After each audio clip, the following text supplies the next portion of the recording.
है जहां पर गैंगरेप मामले में योगी सरकार ने एक और पुलिस सिपाही के खिलाफ एक्शन अब ले लिया है। अब भदरसा पुलिस चौकी में तैनात सिपाही रोहित यादव को भी सस्पेंड कर दिया गया है। मामले को लेकर जानकारी ये मिल रही है कि इसी पुलिस चौकी से ये तीसरा सस्पेंशन है। इससे पहले एसएचओ चौकी इंचार्ज को सस्पेंड किया जा चुका है। ऐसे में उधर मुख्य आरोपी की अवैध संपत्ति जहां शनिवार यानी कि कल बुलडोजर भी चला था। आइए जानते हैं कि अब तक इस केस में नए अपडेट्स क्या क्या हैं और क्या क्या हुआ है। अयोध्या जहां 12 साल की बच्ची के साथ गैंगरेप हुआ और अब 2 महीने की प्रेग्नेंट वो बच्ची है।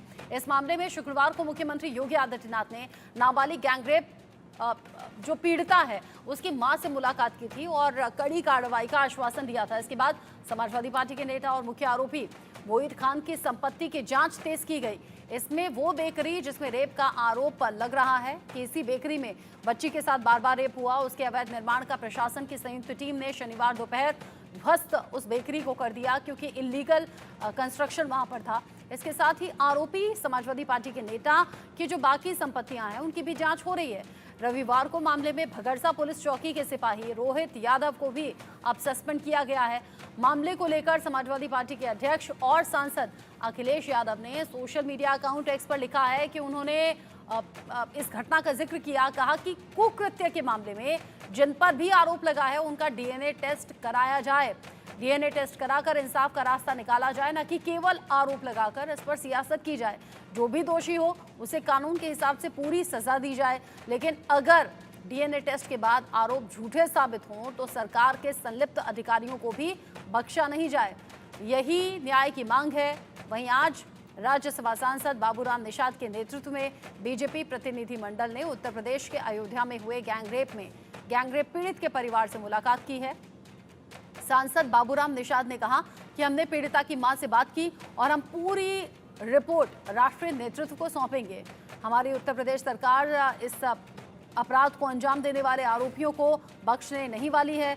अखिलेश यादव डीएनए जांच की बात करते हैं, पीडीए की बात करते हैं, लेकिन उन्हें इस बेटी का दर्द दिखाई और सुनाई नहीं देता। सरकार आरोपियों के खिलाफ ऐसी कार्रवाई करेगी कि कई पीढ़ियां इसे याद रखेंगी। आरोप प्रत्यारोप खूब हो रहे हैं। बीजेपी समाजवादी पार्टी पर और समाजवादी पार्टी बीजेपी पर आरोप लगा रहे हैं, लेकिन यहाँ कुल मिलाकर ये परिवार अब जिस पर दुखों का पहाड़ टूट गया है। पिता पहले ही इस बच्ची के नहीं थे। 12 साल की बच्ची से गैंगरेप हुआ और अब 2 महीने से प्रेग्नेंट है बच्ची।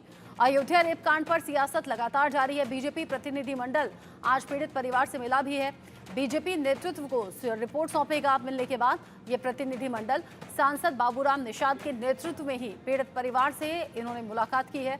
आरोपियों के खिलाफ सख्त कार्रवाई का आश्वासन पीड़ित परिवार से मिलकर दिया गया है। ये जो तस्वीर आप देख रहे हैं बुलडोजर चलाने की तस्वीर है, क्योंकि कहा यह जा रहा है कि तालाब की जमीन पर ही ये बेकरी बनाई गई थी, जो कि मोहित खान जो कि मुख्य आरोपी है इस पूरे मामले में, उसकी बेकरी थी। बेकरी पर बुलडोजर चल गया है। लाइसेंस भी भविष्य में रद्द कर दिया जाएगा। बेकरी पूरी तरह से सील कर दी गई है। कहा यह जा रहा है कि यही वो बेकरी है जहां पर 12 साल की बच्ची को पहले बुलाया गया, झांसे से उसे बातों में लगाया गया और फिर उसके साथ जबरन यहाँ गैंगरेप हुआ और उसे बाकायदा धमकी दी गई कि अगर इस बारे में किसी को भी बताया तो जान से मार देंगे। और जिस वक्त ये पूरी घटना हो रही थी अश्लील वीडियो भी बना लिया गया। उसी वीडियो को दिखाकर उसी वीडियो के बहाने बच्ची को बार बार बेकरी बुलाया जाता रहा और बार बार उसके साथ वहां इस घटना को अंजाम दिया जाता रहा। अब ऐसे में खुलासा तब हुआ जब बच्ची के पेट में दर्द हुआ। बच्ची की मां ने इस बात को जाना, पुलिस के पास पहुंची। पुलिस ने हीला हवाले करने की कोशिश की।